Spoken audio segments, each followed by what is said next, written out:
Bueno, buenas noches a todos.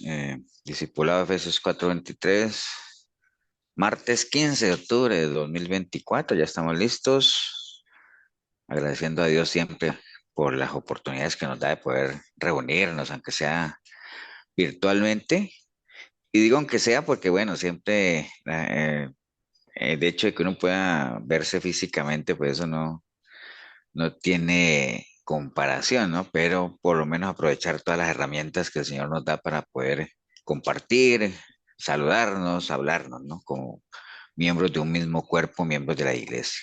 Así es que vamos a orar, vamos a darle gracias a Dios, poner todo en las manos de Él y que hoy pues sea una noche en la que no les digo que sea de edificación porque eso está garantizado, todo lo que venga de la palabra será para edificación, pero sí que cada uno de nosotros peleamos por esa bendición, ¿no? Así es que vamos a darle gracias a Dios. ¿Alguien que quiera orar?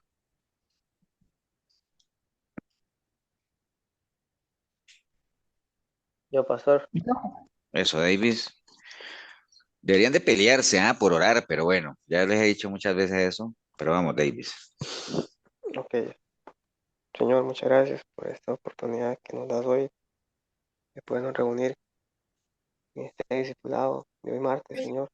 Gracias por este día también, Señor Jesús, vivido y caminado con usted.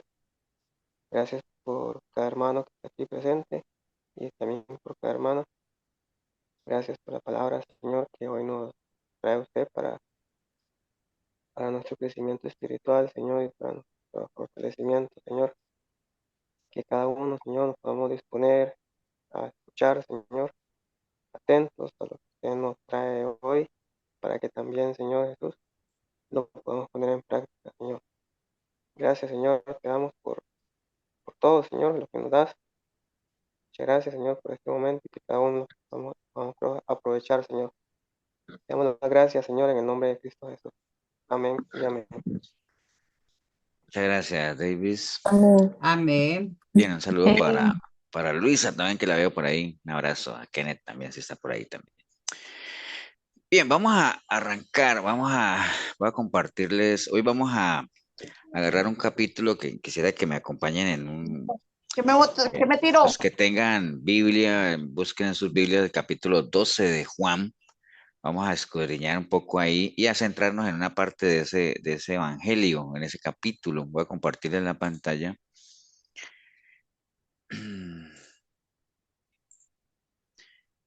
Me avisan si la ven, ¿no?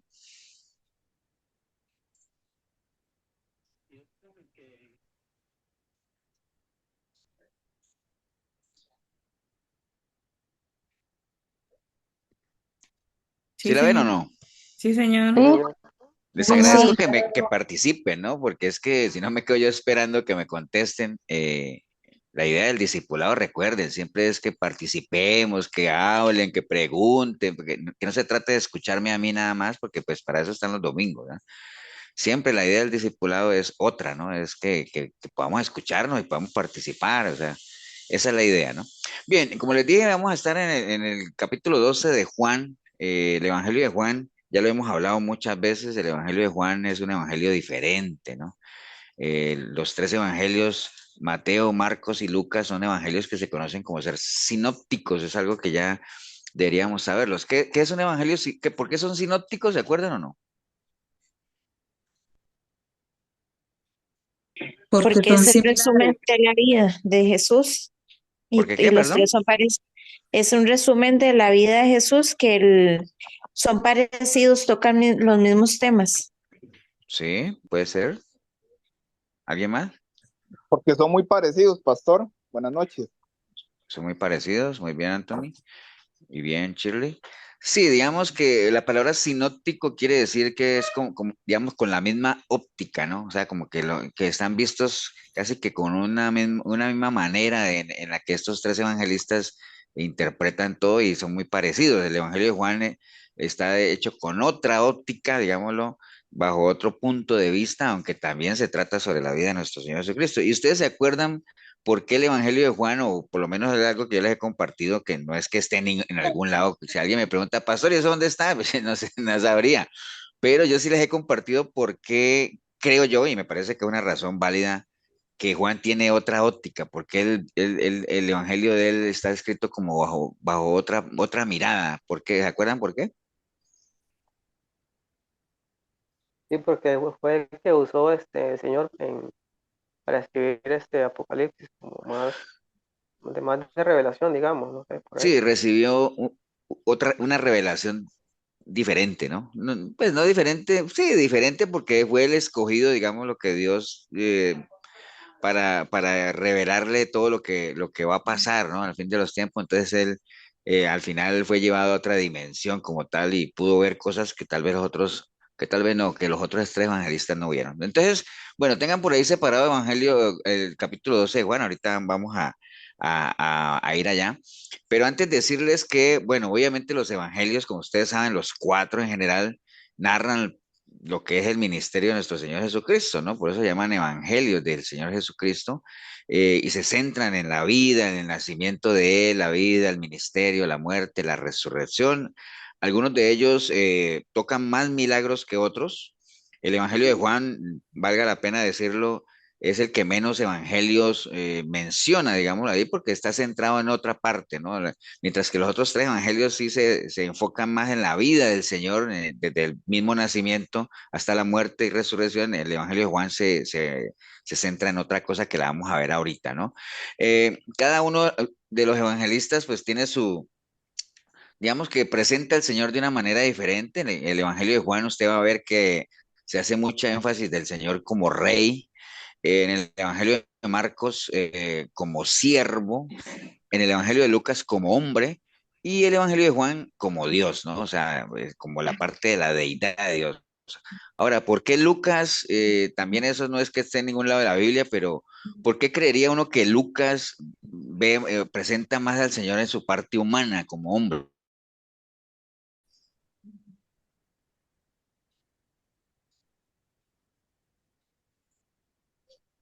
¿Alguien sabe? ¿Se le Porque, ocurre? porque era médico. ¿Por qué, perdón? Era médico. Más con él, anduvo Todos más con estuvieron con él. él, ¿no? De hecho, Lucas, acuérdense que Lucas no hizo parte de los 12, ¿no? Lucas era más discípulo de Pablo que de Jesús. Eh, no, la razón es esa, porque Lucas era médico. Entonces, como médico, pues se le daba esa facilidad de mostrar esa faceta humana del Señor, ¿no? O sea, los otros, Mateo y Marcos, que sí estuvieron con él, también lo veían en esa parte como siervo. Lucas, acuérdense, Lucas no hace parte de los 12. Lucas fue más discípulo inclusive de Pablo, ¿no? Y por eso el libro de Hechos de los Apóstoles fue escrito por Lucas. Entonces, porque narra toda esa parte del ministerio de Pablo, ¿no? Juan, el Evangelio de Juan hace énfasis en la parte final del ministerio del Señor. Imagínense que Juan tiene 21 capítulos y el capítulo 12, que es el que vamos a ver ahora, eh, desde el 12 en adelante se centra en la última semana de vida del Señor. Imagínense, son del 12 al 21, son 10 capítulos, contando el 12 y el 21, que la mitad del Evangelio se trata exclusivamente de la última semana del Señor, ¿no? ¿Ustedes se vieron la película La Pasión de Cristo? Sí, pastor. Amén, amén. Esa película también se trata de la última, casi de la última semana de hecho ya viene la 2, ¿no? Que trata de la resurrección, pero se trata de la última semana, ¿no? Pastor, Entonces, bueno, en este Evangelio de Juan nosotros vamos a ver varias cosas ahí en lo que vamos a ver en el capítulo 12. Vamos a ver, por ejemplo, cómo los principales sacerdotes ya estaban conspirando para matar al Señor. Vemos como, bueno, ahí quieren, vamos de una vez al Evangelio de Juan ahí en el capítulo 12, dice el título que Jesús es ungido en Betania, ¿cierto? En Betania vivía una familia muy querida para el Señor que varias veces hemos visto en diferentes caminatas que el Señor iba hacia Jerusalén, que él paraba en Betania a visitar a una familia muy querida, ¿no? Ahí obviamente los amigos aprovecharon sus amigos, porque el Señor tenía amigos también, o sea, tenía muchos enemigos, pero también tenía amigos, ¿no? Que es lo que le pasa a uno también, uno tiene muchos enemigos, pero nunca falta, digámoslo, yo creo que tener un pequeño remanente de amigos, o sea, personas que realmente uno sabe que siempre anhelan el bien para uno. Entonces los amigos del Señor ahí en Betania, pues están planeando, haciendo una celebración para él, ¿no? O sea, como les decía Jesús, o se le ama o se le rechaza, ¿no? El Señor vino y dijo, yo vine aquí y cuando yo llego, pues, inmediatamente se abren dos bandos, los que están conmigo, los que están contra mí, los que me aman, los que me rechazan. Y bueno, y el que no está conmigo está contra mí, ¿no? Por eso es que él decía a la gente o a los mismos fariseos, les decía, es que el hecho ahí es que ustedes me quieren matar porque no le han dado cabida a mi palabra. Entonces, el hecho de que no le den cabida a la palabra del Señor es porque pues no le dan cabida a lo que él dijo, ¿no? Entonces, ¿qué pasa si uno no le da cabida a las palabras de alguien? Por ejemplo, si alguien, si alguien que es que si les digo eso ya les doy la respuesta. Si alguien les quiere hablar a ustedes y ustedes no lo quieren, no lo escuchan, no le dan cabida a lo que esa persona tiene para contar, ¿qué pasa? ¿Mm? Es como que lo ignore. No Sí, se lo conoce. no lo puede conocer. Esa es la respuesta, o sea, no lo puede conocer, ¿no? Entonces, por eso el Señor decía, es que ustedes no le dan cabida a mi palabra. Entonces, es decir, ustedes no se dan el chance de conocerme, ¿no? Porque si me conocieran, sabrían quién soy y si aún dudaran, pues verían lo que yo hago y sabrían que lo que yo les digo es respaldado por mis obras y entonces ustedes sabrían que realmente Dios me ha enviado. Pero como ni siquiera dan chance a escucharme, entonces por eso es que me quieren matar, ¿no? Pues, y eso pasa absolutamente en todo, ¿no? Pasa en el plano personal, si usted no escucha a la gente, usted jamás llegará a conocerlas y si no las conoce, pues uno no entiende por qué la gente hace lo que hace o por qué no hace lo que uno creería que deberían hacer, ¿no? Entonces, esta fue una familia que amaba a Jesús y que Jesús amaba a esta familia también, era un amor recíproco y uno dice, pastor, ¿y usted por qué sabe que Jesús amaba a esa familia? Porque ¿se acuerdan cuando Lázaro estaba enfermo que lo mandaron a llamar al Señor? Le dijeron, aquel a quien tú amas está enfermo, ¿no? Entonces el Señor lo amaba. ¿Y cómo sabe uno que esta familia amaba al Señor? Bueno, obviamente hay un principio que manejamos en la iglesia que dice que si el amor existe, el amor tiene que ser visible, ¿cierto? Sí. Entonces si leemos ahí, dice en el Juan 12:1, dice, 6 días antes de la Pascua, o sea que estamos hablando de que una semana antes de que el Señor muriera, ¿no? Entonces, por eso decimos que el capítulo 2 se arranca casi que en la última semana de vida del Señor, porque fue una semana antes de la Pascua, y nosotros todos sabemos qué pasó en la Pascua, ¿no? Entonces dice, 6 días antes de la Pascua vino Jesús a Betania, donde estaba Lázaro. Acuérdense, esta familia es la familia de Lázaro, ¿no? El que había estado muerto y a quien había resucitado de los muertos. Y le hicieron allí una cena. Marta servía y Lázaro era uno de los que estaban sentados en la mesa con él, ¿no? Entonces, los amigos, pues obviamente, aprovechando la visita del Señor, lo agasajaron, le hicieron una cena, ya sabíamos lo que iban a hacer, pues Marta, Marta, Marta sirviendo y todo ese asunto, ¿no?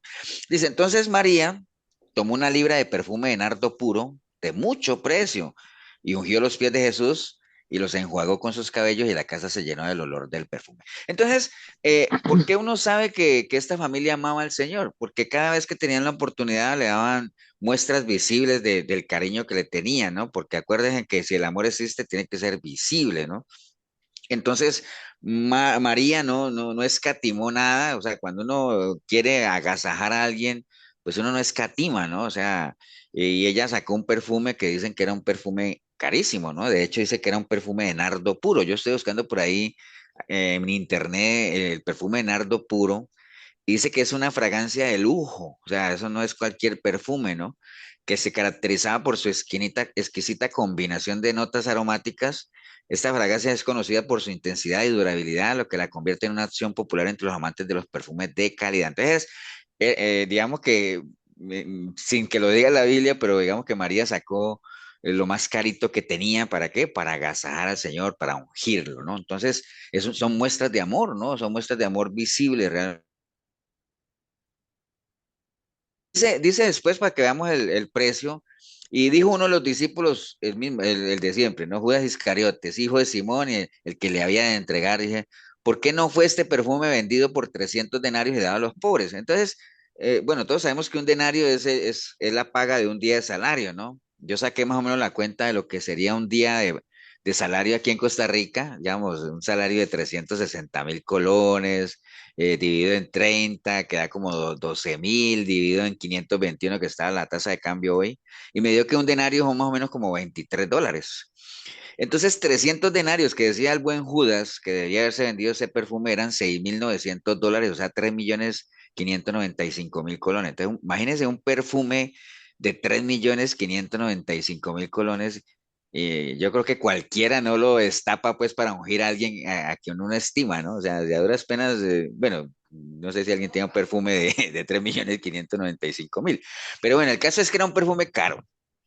Era algo caro y María no escatimó en sacarlo y en ungir al Señor y ahí mismo saltó el buen Judas, bueno, ni tan bueno, y decir, ¿para qué gastan eso ahí? Eso se lo hubiera podido dar a los pobres y bueno, ya, digamos, estoy tratando de llegar a donde yo quiero llegar, pero este no es el tema, ¿no? Pero estamos escudriñando un poquito, repasando el capítulo 12 de Juan. Entonces, bueno, ahí fue donde el Señor le dijo, déjala que para el día de mi sepultura, que guardara lo que había sobrado del perfume. Y Pastor, entonces él le dijo, sí, perdón. pastor, pero Sí, eso de ungir a una persona, eso era una tradición. Que sí, claro. O sea, en esos tiempos, digamos, era una tradición de que la gente, si llegaba una visita a la casa, uno, bueno, se les podían lavar los pies con agua, se les podía ungir con perfumes, a los enfermos se les ungía con esencias, digamos, medicinales, a los muertos se les ungían con ungüentos aromáticos. Entonces, el ungir era una tradición, digamos, en esos tiempos, ¿no?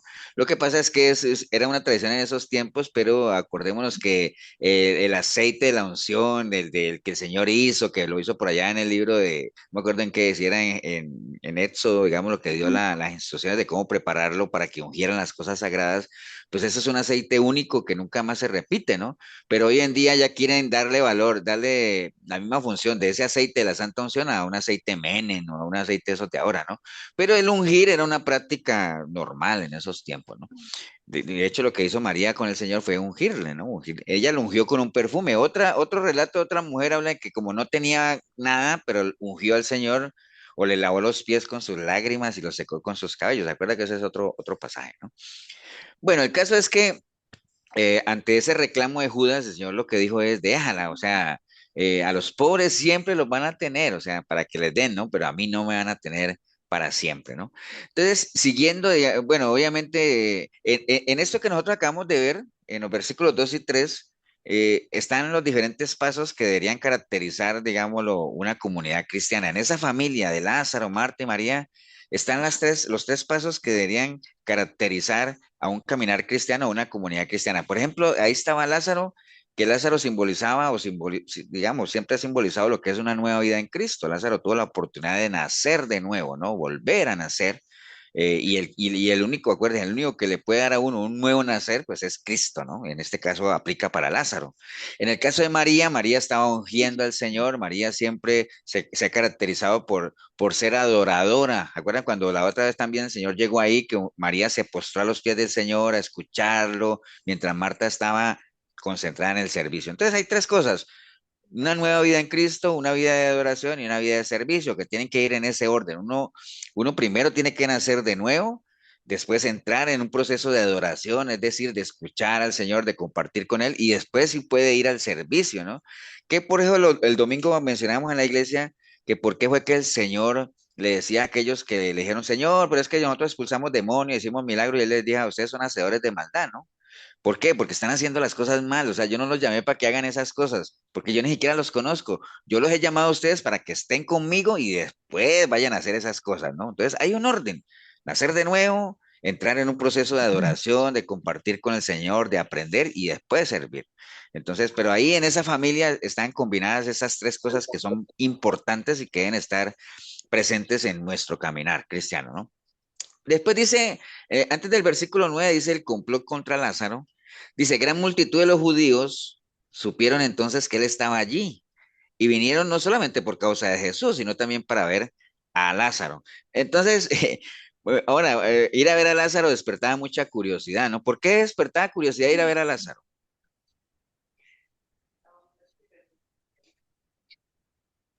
Porque lo había resucitado.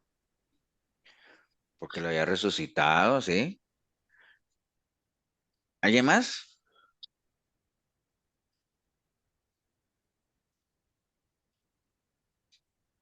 Bueno, alguien puede haber dicho, pastor, ¿y le parece poquito que lo hubiera resucitado? Sí, bueno, esa es la razón, pero sí, digamos, Porque la gente siempre, y las señales siempre causan en la gente curiosidad, ¿no? Usted se da cuenta que en X iglesia, no sé, están poniendo a volar a la gente por los techos, créame que esa iglesia cada 8 días se llena más. ¿Por qué? No por la palabra, dice, mira, ¿qué tal la palabra? Mira, es que ni me di cuenta, pero es que yo fui y fue por otra cosa, ¿no? Yo fui y fue me dijeron que ahí la gente volaba por los techos. Entonces la gente no iba, pues, dice, no solamente por causa de Jesús, ¿me entiende? Que debería ser la única causa, ¿o no? Sino que la gente iba también por Lázaro. ¿Por qué? Porque las señales siempre le han gustado a la gente. Entonces dice lo que sigamos leyendo, dice, a quien había resucitado a los muertos, dice, pero los principales sacerdotes, a los principales sacerdotes acordaron dar muerte también a Lázaro, porque a causa de él, muchos de los judíos se apartaban y creían en Jesús. Ya voy para allá. ¿Ibas a decir algo, Mile? Es que alguien puso en el chat, seguro no tiene el audio, que por causa de los milagros, ahí puso en el chat una También, persona. sí, las señales, los milagros y todo eso. Ok, entonces, ya la gente, digamos, los grandes el liderazgo, ellos querían matar a nuestro Señor Jesucristo por todo lo que ya sabemos, ¿no? Por todo lo que él hablaba, lo que él hacía, la descalificación que hacía a los fariseos y todo ese asunto. Pero después de la resurrección de Lázaro, ellos ya dijeron, no, hombre, a ese también hay que matarlo. También hay que matarlo. ¿Por qué? Porque a causa de la resurrección de Lázaro, dice ahí que muchos judíos empezaron a creer en Jesús. Entonces, ya el mismo Lázaro comenzó a ser un peligro también para ellos, ¿no? Entonces, Lázaro, sin querer queriendo, como diría alguien por ahí, comenzó a ser un instrumento en las manos de Dios también, o lo que había sucedido a través de él, para llevar gente a los pies de Cristo, ¿no? Entonces, mire, en la medida en que uno permita, una persona se ponga en las manos del Señor y nazca de nuevo y haya un nuevo nacer en Cristo, eh, sin que uno quiera, usted solo camina en obediencia y en santidad y automáticamente va a ser un instrumento para que otras personas quieran venir y probar de aquello que usted está disfrutando, ¿no? Bueno, después de eso viene la entrada triunfal a Jerusalén, que la conocemos ampliamente. Dice que el siguiente día grandes multitudes que habían venido a la fiesta al oír que Jesús venía a Jerusalén, tomaron ramas de palmera y salieron a recibirle y clamaban, Hosana, bendito el que viene en el nombre del Señor, el Rey de Israel. Y halló Jesús un asnillo y montó sobre él, como está escrito, no temas, hija de Sión, he aquí tu rey viene montado sobre un pollino de asna, ¿no? Estas cosas no las entendían los discípulos al principio, pero cuando Jesús fue glorificado, entonces se acordaron de que estas cosas estaban escritas acerca de él. Bueno, ahí narra obviamente todo lo que es la entrada triunfal a Jerusalén y ya, ¿se acuerdan que lo hemos comentado donde toda esa cantidad de gente que un domingo, digámoslo así, estaban aclamando al Señor, días después ya lo traicionaron y cambiaron de bando, ¿no? Porque las personas cambian muy fácil de bando cuando las expectativas no son cumplidas, ¿no? Por eso es que las falsas expectativas son muy peligrosas, porque no solamente traen decepción, sino que hacen que usted apoye hoy y ya mañana ataque, ¿no?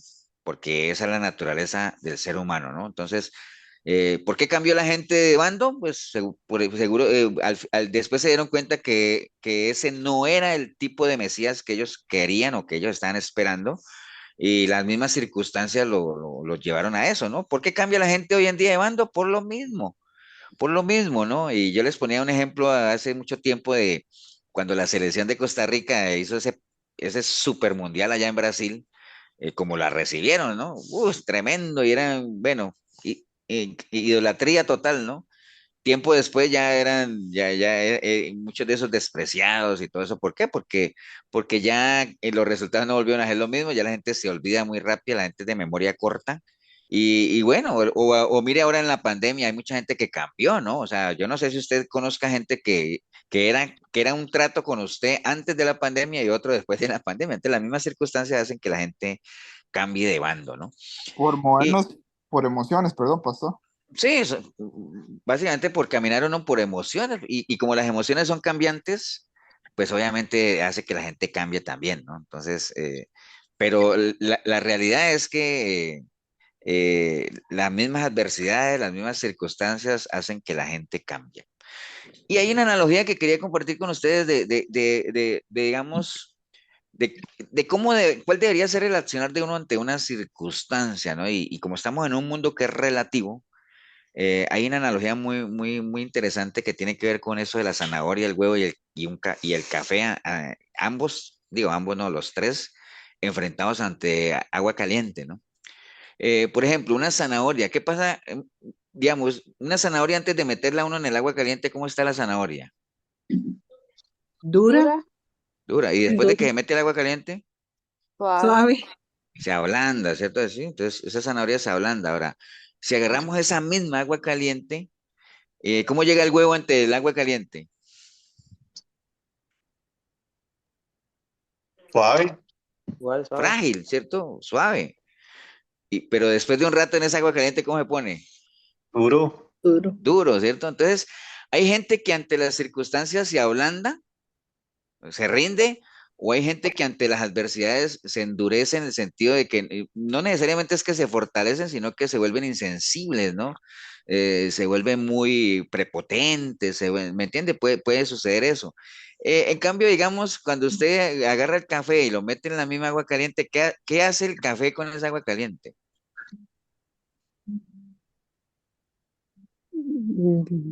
Agarra sabor. La La tibia, transforma, ¿no? La transforma. Usted pone el café en agua caliente y lo transforma en una bebida muy rica para muchos, ¿no? Para la gran mayoría. Entonces, mire, Cierto. mire que estamos hablando de la misma agua caliente. Bueno, tal vez no sea la misma porque ya metimos la zanahoria y el huevo, no vamos a hacer café ahí. Pero digamos que estamos hablando de agua caliente, ¿no? Entonces, cada uno decide cómo reaccionar ante una adversidad, ¿no? O usted se ablanda en el sentido de que se rinde y ya baja los brazos, o usted se fortalece en la medida en que agarra fuerzas, o tal vez se vuelve prepotente, o tal vez miras a los demás por encima del hombro, o uno decide ser un agente transformador de la adversidad y convertir esas Y fuiste situaciones más con bien la en, en- bicicleta. en- en aprendizaje o en convertirlas en algo que juegue a favor de uno, ¿no? Que vea, en la pandemia, y que la pandemia se presta para muchas cosas. Hay mucha gente que vea, hay muchos matrimonios que en las pandemias se separaron, ¿no? No soportaron ese periodo, digámoslo, de compartir y todo eso. Como les decía, hay mucha gente que en la adversidad se rinde, hay mucha gente que en la adversidad se eleva más de la cuenta y hay algunos que deciden aprovechar la adversidad para que juegue a favor y más bien sea algo que a uno le saque provecho. Pero bueno, eso era una analogía que quería ir. Entonces, bueno, ya después de la entrada triunfal a Jerusalén, sí llegamos a la parte donde quería llegar, que es que antes del versículo 20 que dice que unos griegos buscaban a Jesús, ¿no? Eh, y nada más acuerden que así le vamos a poner a este discipulado que hay que morir para poder vivir, ¿no? Entonces ya llegamos ahí al versículo 20, que ahí es donde nos vamos a centrar un poco más, ¿no? Versículo 20 en adelante. Entonces vamos a ir leyendo, vamos a ir escudriñando, vamos a ir sacando la enseñanza que trae todo esto que pasó nuestro Señor. Recuerde, Evangelio de Juan, estamos en el capítulo 12, del 12 en adelante ya es la última semana de lo que fue el ministerio de nuestro Señor aquí.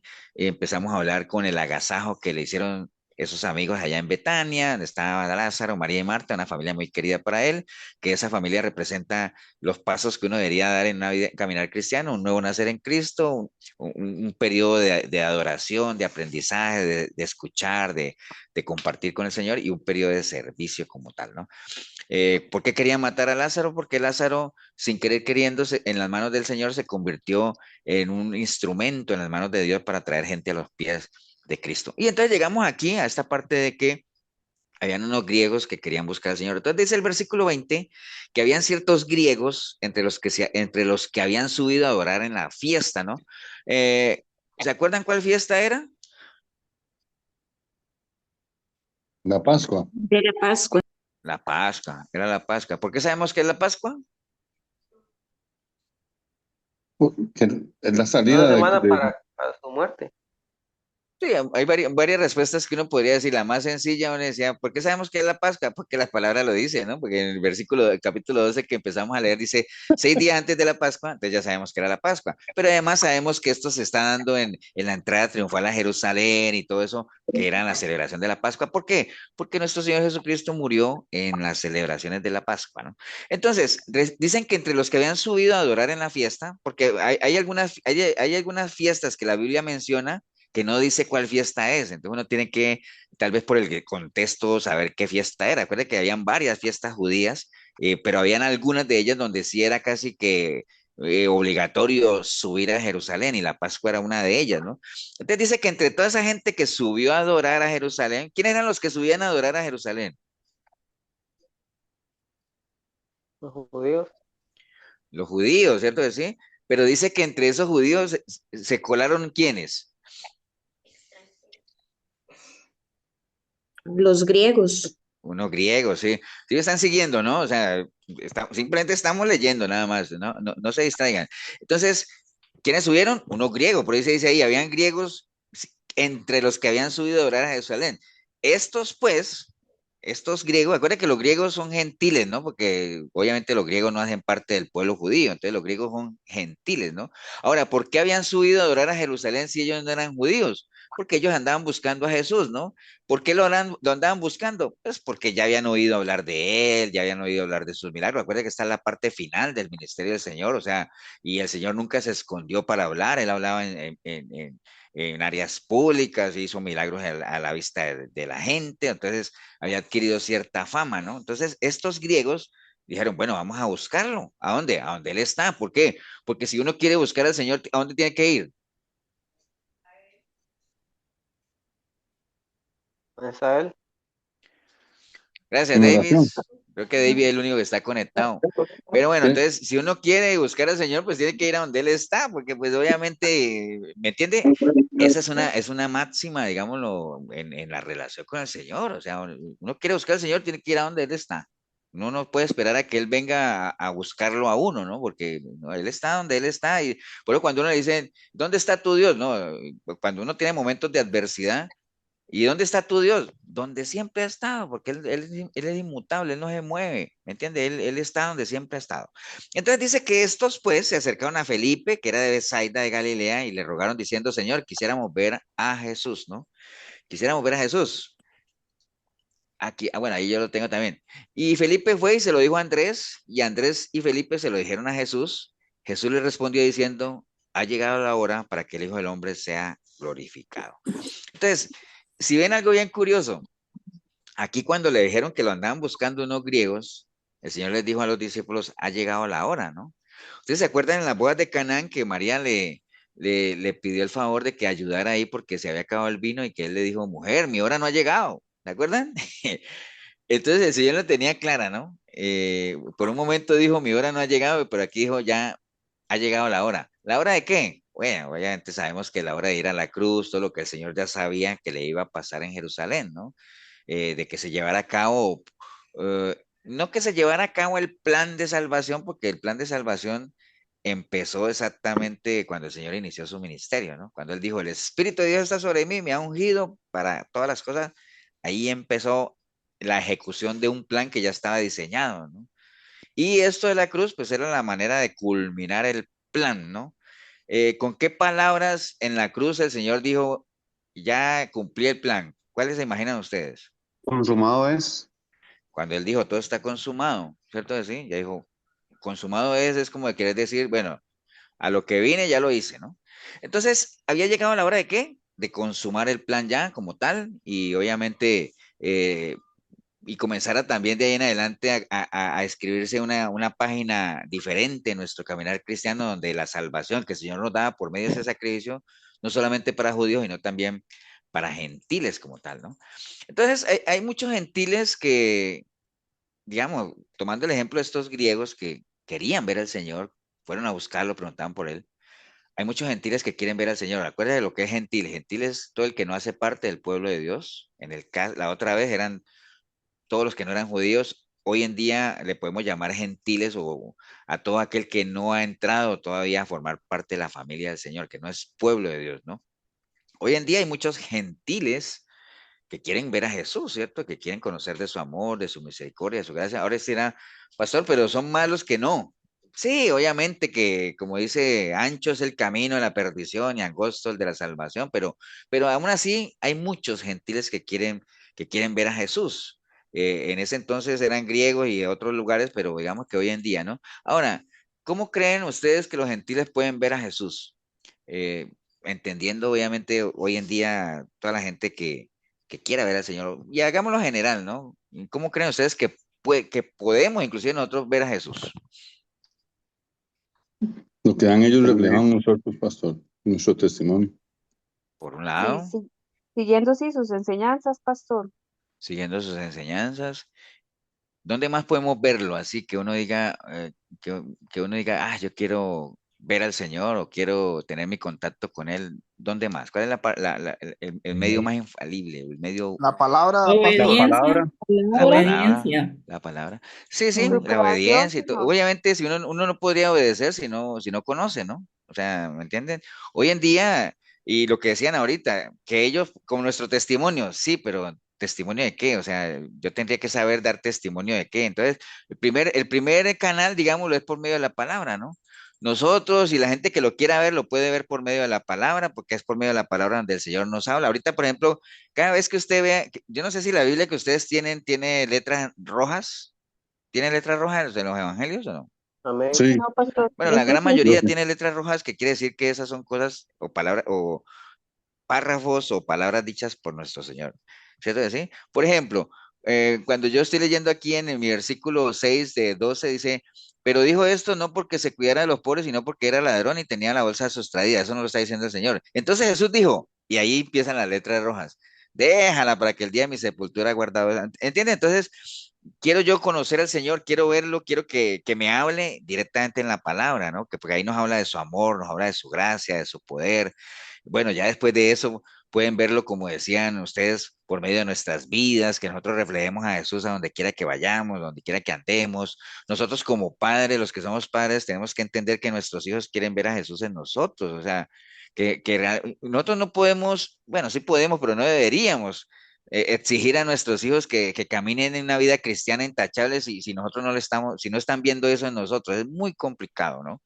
Inclusive como esposos y esposas, la otra pareja, el cónyuge, quiere ver a Jesús por medio de nosotros mismos, o sea, por medio de la manera en que nos comportamos, por medio de la manera, la integridad que hay en nuestras palabras, si realmente somos lo que decimos que somos, etcétera, nuestros vecinos, nuestros compañeros de trabajo, nuestros amigos, todos ellos, digámoslo, quieren ver a Jesús por medio de nosotros, ¿no? Por eso es que dice 2 Corintios 2:14, mas a Dios gracias, el cual nos lleva siempre en triunfo en Cristo Jesús y por medio de nosotros manifiesta en todo lugar el olor de su conocimiento.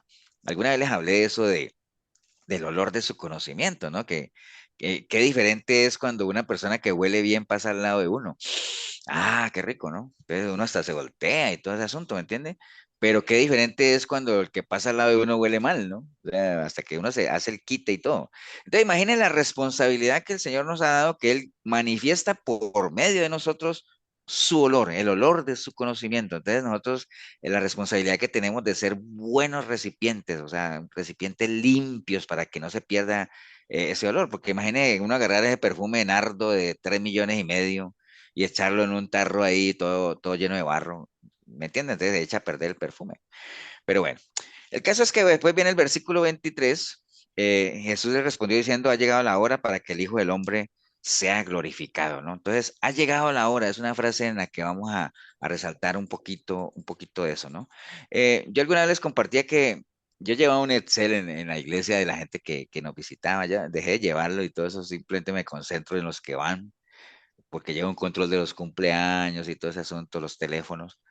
Pero digamos que en la iglesia ha ido mucha gente, más de 500 hace un tiempo, ya mucho más, ¿no? Y yo me imagino que si alguien llega a una iglesia, bueno, obviamente que casos los hay de gente que va y que ni sabe para qué va, ¿no? Pero dando el beneficio de la duda, digamos que la gran mayoría de la gente va a la iglesia o va a una iglesia buscando al Señor, ¿no? Buscando, en la búsqueda de Dios, ¿no? Algunos logran encontrarlo, otros no. Algunos logran encontrar su amor, su misericordia, su perdón y logran encarrilar sus vidas, pero la gran mayoría no, ¿no? Porque imagínense, de 500 personas que han pasado por ahí, pues nos mantenemos, hablando solamente de la iglesia de nosotros, ¿no? Ahora, obviamente yo no sé si el resto de gente ha ido a otra iglesia, ¿no? Pero la gran mayoría, siendo muy consecuentes con la realidad, la gran mayoría de la gente no anda por ahí, digámoslo, sin haber entrado en una relación con el Señor. Pero digamos que por lo menos los que estamos aquí, ¿no? Pero los que alguna vez fuimos a una iglesia y sí lo encontramos, la pregunta del millón es, ¿realmente lo hemos glorificado como Él merece? Porque mire que él dice acá arriba, ha llegado la hora de que Cristo sea glorificado, que el Hijo del Hombre, dice en el versículo 23, ha llegado la hora para que el Hijo del Hombre sea glorificado. Entonces, habría que preguntarse ahí si realmente nosotros que decimos que lo hemos encontrado y que realmente si lo estamos glorificando como Él merece, ¿no? Si realmente nuestro estilo de vida, las cosas que hacemos, la manera en que nos comportamos, el testimonio que damos, es un motivo de gloria para nuestro Señor, o es un motivo de vergüenza, ¿no? Cada uno tiene que pesarse. Yo esperaría que lo que, que uno pudiera escuchar desde los cielos, decir, wow, ese es mi hijo, mi hija amada, en el cual tengo complacencia, ¿no? Malaquías 1:6 dice, el hijo honra al padre y el siervo a su señor. Si pues yo soy tu padre, pues ¿dónde está mi honra? Y si yo soy tu señor, pues ¿dónde está mi temor? Cuando el Señor dice mi temor no se refiere al miedo, sino mi respeto, o sea, que me glorifiques, que me des honra, ¿no? A eso se refiere el temor a Dios, ¿no? Entonces, ¿qué necesitamos nosotros para que las personas, los gentiles, los griegos de esta historia que estamos leyendo, puedan ver a Jesús en nosotros y que realmente nuestra vida le glorifique y le dé honor a Él, ¿no? Bueno, lo primero, siguiendo la línea del texto, que nosotros entendamos que ha llegado la hora, ¿eh?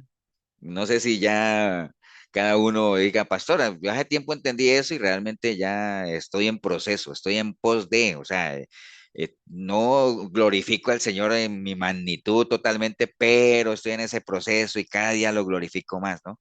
Pero lo que sí tenemos que tener claro es que ha llegado la hora, ¿eh? Ha llegado la hora. El versículo 24 dice, de cierto os digo que si el trigo no cae en la tierra y muere, queda solo, pero si muere, lleva mucho fruto. Entonces, ese versículo 24 nos dice exactamente, entrando ya a las cosas que necesitamos para glorificar al Señor en nuestra vida, con ese versículo 24 lo que nos está dando a entender es que necesitamos mucha humildad, ¿no? Recuerde que la humildad, la definición de humildad es tierra laborable, ¿no? Una persona es humilde en la medida en que sea una persona con la que se puede trabajar, que es moldeable, que se deja enseñar, que se deja guiar, que está dispuesta a ser transformada. Eso es humildad, ¿no? Básicamente. Entonces necesitamos mucha humildad en nuestra vida realmente para entender que somos dependientes, ¿no? Que realmente no se trata de decir que yo creo en Dios, sino que se trata de entender que tenemos que ponernos en las manos de Él, ¿no? Que realmente es por medio del Señor donde nosotros podemos llegar a ser transformados, ¿no?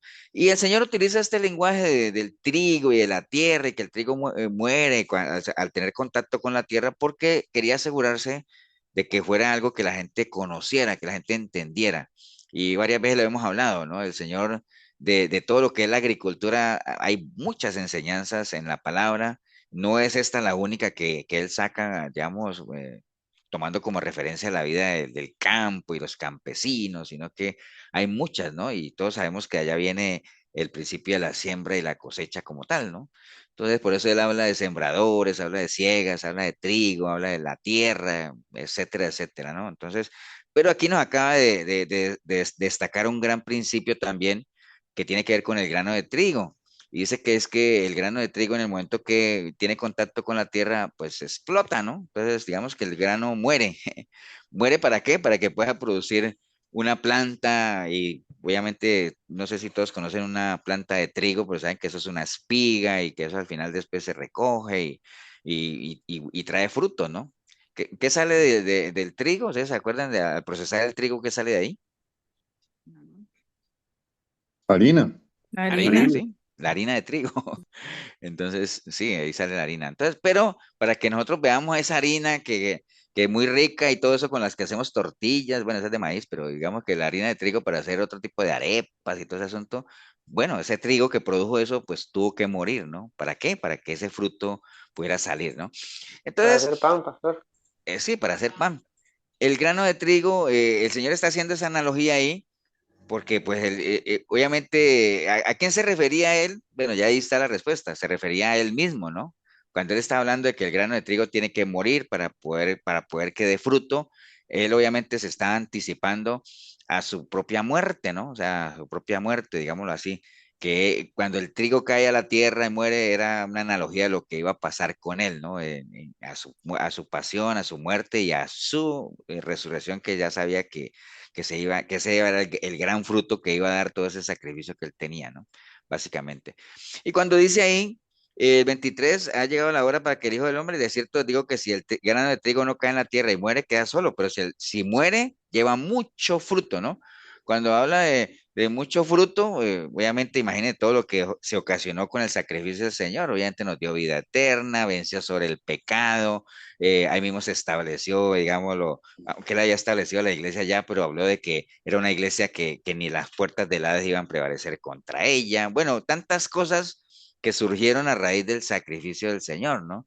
Que por eso es que es una responsabilidad nuestra, con nuestra vida, con nuestro testimonio, certificar que realmente todo ese sacrificio no fue en vano, ¿no? Obviamente que no fue en vano, pero qué mejor manera de responder o por lo menos corresponder a ese sacrificio que con el cambio en nuestra vida, ¿no? Básicamente es eso, ¿no? Entonces, bueno, obviamente hay mucha gente que creen en el Señor, o sea, que creen en Jesús, que lo conocen por medio de las películas, y digamos que dándole el beneficio de la duda, que han leído los evangelios, que han estudiado su vida y todo eso, pero si eso no deja de ser simple información como tal, pues eso básicamente sería como que han visto un Jesús histórico, ¿no? El que muestra la historia, el que relata la historia como tal, ¿no? Pero cuando uno no entra realmente a entender todo esto que el Señor decía del trigo que muere para poder que dé vida, ¿no? Porque las matemáticas de Dios son así, o sea, hay que morir para poder vivir, entender lo que fue la muerte del Señor, el significado que tiene, lo que fue su resurrección como tal, el alcance de la resurrección, lo que Él venció en la cruz, o sea, hasta que uno no entre a entender todo eso y lo valore y tome la decisión de ir por esa ruta, pues toda la información que usted tenga, digamos, lo que haya leído, estudiado, pues no dejará de ser simplemente como letra, ¿no? Entonces, el trigo no solamente representa al Señor, que Él se pone como esa analogía, puede representar a la iglesia como tal también, puede representar cada prédica o cada vez que usted escucha una predicación, que usted lee algo en la palabra, todo eso es el mismo trigo, es esa semilla que realmente está ahí esperando caer en una buena tierra. ¿Para qué? Para explotar, ¿no? Para dar ese fruto que el Señor espera que dé, ¿no? Básicamente en eso, ¿no? Dice Isaías 55:10, dice, porque como desciende de los cielos la lluvia y la nieve, y no vuelve allá, sino que la riega la tierra y la hace germinar y producir y da semilla al que siembra y pan al que come, así será mi palabra, dice el Señor, que sale de mi boca, no volverá a mi vacía, sino que hará todo lo que yo quiero y será prosperada en aquello para lo que la envié, ¿no?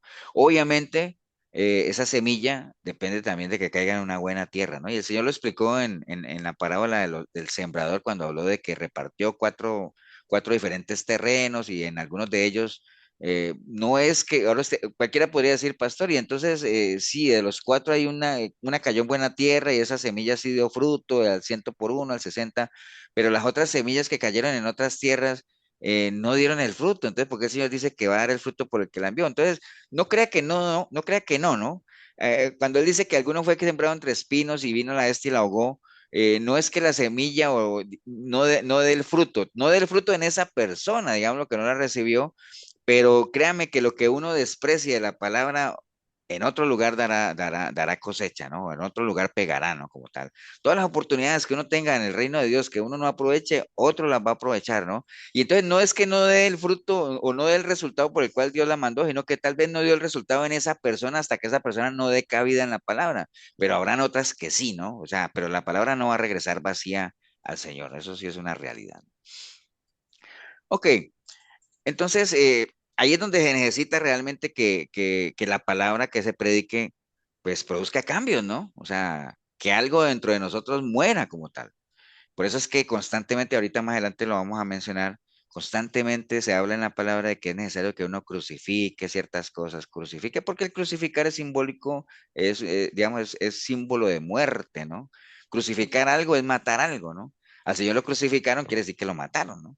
Entonces es necesario, o sea, que la palabra produzca eso en nosotros. Por eso si usted conoce gente o usted mismo, no sé, dice, yo llevo años y años en la iglesia y yo no trasciendo, no aprendo nada, no se me queda nada. Y cuando digo no se me queda nada, no es que usted se sepa los versículos con un libro y, ¿me entiende? No es tanto eso, ¿no? Sino que algo se le tiene que quedar, ¿sí? ¿Perdón? Sí, sí, que genere un cambio, que produzca algo diferente, que haya una, acuerdan que hemos hablado de un proceso de conversión como tal, ¿no? Que haya conversión, que uno se convierta en algo diferente, ¿no? Como tal, ¿no? Entonces, digamos como cerrando este ejemplo que el Señor dio de la semilla de trigo, así como la semilla de trigo muere y es enterrada y luego brota la espiga, así mismo nosotros que nosotros podamos enterrar, digámoslo, esos propios deseos o la carne como tal, ¿para qué? Para que la espiga que salga de nosotros sea una nueva vida en Cristo, ¿no? O sea, de eso es que se trata básicamente, ¿no? Debemos morir a los deseos propios de este mundo. Y eso usted lo ve en Gálatas capítulo 5, donde se hace un despliegue, digamos, de lo que es caminar en el espíritu y caminar en la carne y todo ese asunto. Y rápidamente leámoslo en Gálatas 5:16, dice, digo, pues andad en el espíritu y no satisfagáis los deseos de la carne, que es todo lo que uno tiene que hacer morir, ¿no? Eso es lo que hay que hacer morir. Por eso es que Gálatas de 5:16 habla de las cosas que uno tiene que hacer morir para que otras vivan, ¿no? Y ahorita lo vamos a ver. No satisfagáis los deseos de la carne porque el deseo de las carnes es contra el espíritu y el del espíritu es contra la carne, ¿no? Y estos se oponen entre sí para que no hagáis lo que queréis. Hay cosas que se oponen entre sí, o sea, el espíritu y la carne son cosas que se oponen. Usted está en el espíritu, está en la carne, o está en la carne, o está en el espíritu, pero no es que los dos vayan así, es que voy mitad y mitad, no, no. Puede que usted esté mitad y mitad en algún tiempo, pero en algún momento tiene que la balanza comenzarse a inclinar hacia algún lado, ¿no? Dice, pero si sois guiados por el Espíritu, no estáis bajo la ley. Manifiestas son las obras de la carne, que son adulterio, fornicación, inmundicia, todas estas cosas que son las que tienen que morir, ¿no? ¿Y quién las hace morir? La palabra, ¿no? O sea, por medio de una transformación en la persona. Idolatría, hechicerías, enemistades, pleitos, celos, iras, contiendas, disensiones, herejías, envidias, homicidios, borracheras, orgías y cosas semejantes a estas, o sea, que la lista, cualquiera puede decir, uy, qué salva, que ninguna de esas las practico. Bueno, ahí dice cosas semejantes a estas, acerca de las cuales os amonesto, como ya os he dicho antes, que los que practican tales cosas no heredarán el reino de Dios. Esas son las cosas que tienen que morir, para que vivan cuáles, las otras, ¿no? Más el fruto del Espíritu es amor, gozo, paz, paciencia, benignidad, bondad, fe, mansedumbre, templanza, contra tales cosas no hay ley. Porque los que son de Cristo han crucificado la carne con sus pasiones, es decir, han matado todo eso de la primera lista que les di. Así vivimos por el Espíritu, entonces andemos también por el Espíritu. No nos hagamos vanagloriosos, ¿no? Irritándonos unos a otros y envidiándonos unos a otros. ¿Se, se acuerda que alguna vez hablamos de lo que era la vanagloria, ¿no? Una vanagloria es como, digamos, jactarse de algo que no vale la pena, ¿no? Porque algo vano es algo que no tiene ningún valor, ¿no? Eso dice Gálatas. Y Colosenses 3:5 dice, haced morir pues lo terrenal en vosotros, fornicación, impureza, pasiones desordenadas, malos deseos, avaricia, que es idolatría. Entonces, hay muchos ejemplos en la Biblia de las cosas que uno tiene que hacer morir en la vida, así como el trigo muere, digámoslo ahí.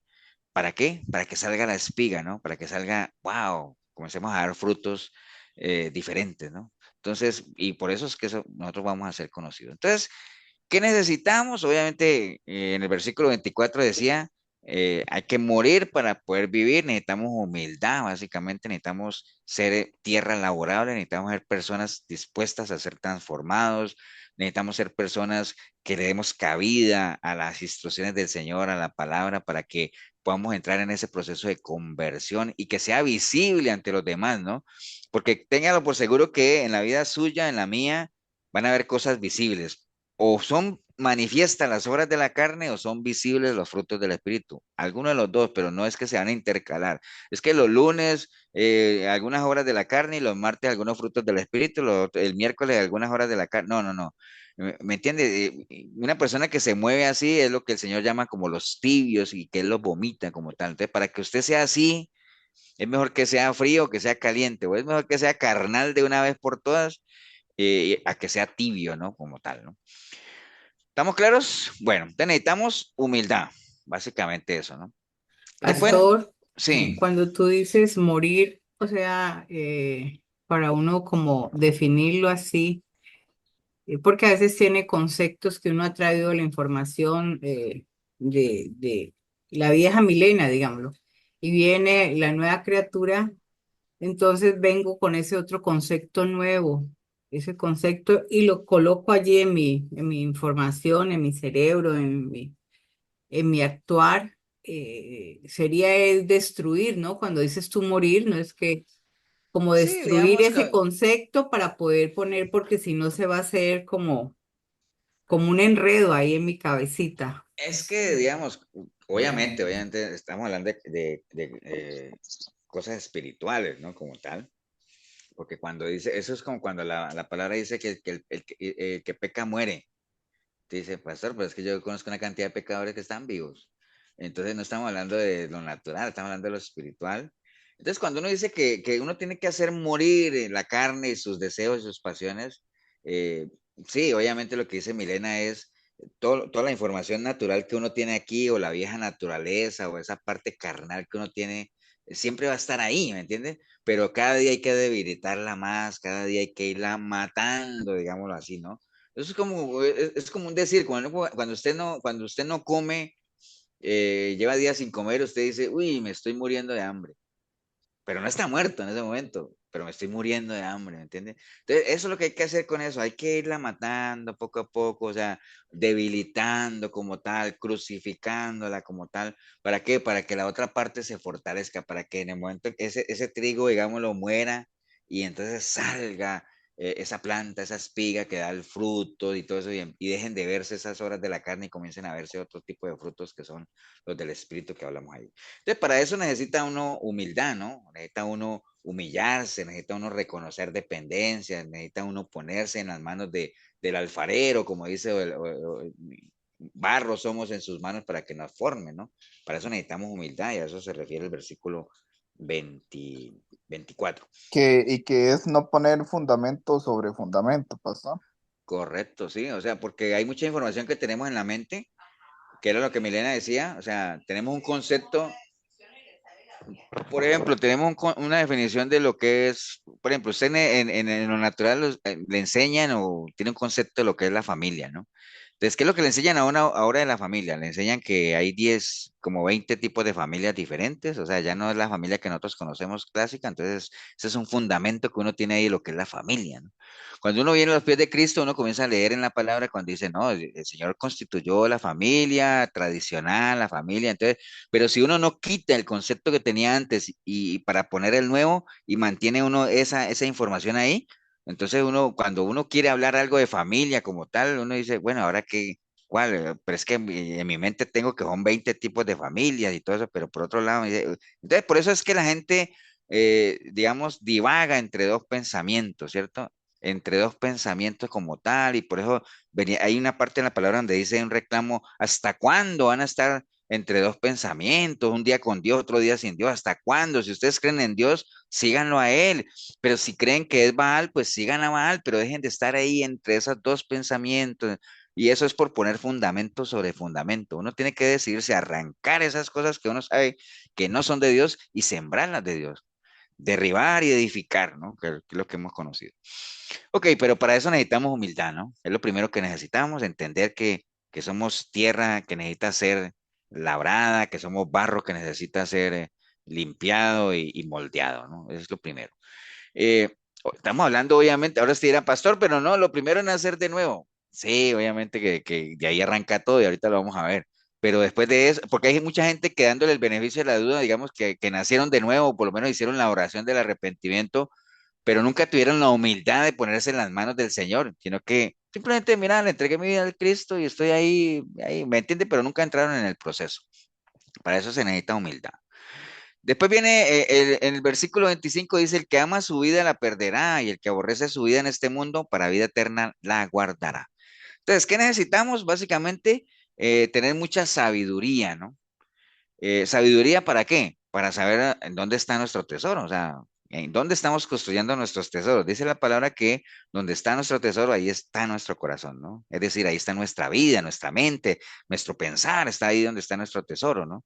Lo tenemos aquí o en la eternidad, ¿a qué le estamos apuntando, no? Entonces, en este versículo que acabamos de leer, que dice que el que ama su vida la perderá y el que aborrece su vida en este mundo para vida eterna la guardará. Entonces, ahí hay dos clases de vida ahí, ¿no? Primero está hablando del que ama su vida, ¿no? El que ama su vida la perderá. Presenta como un contraste, ¿no? Cuando dice el que ama su vida, pues obviamente se está refiriendo a su vida física, a su vida natural. eh, y ahora usted dirá, pastor, ¿y es malo que uno ame su vida? No, no, no es. Obviamente todos amamos el vivir, ¿no? Yo no, por lo menos ustedes me preguntan a mí si yo me quiero morir, aunque me digan que la muerte para el cristiano es ganancia, yo entiendo eso, pero aquí entre nos, yo todavía no me quiero morir.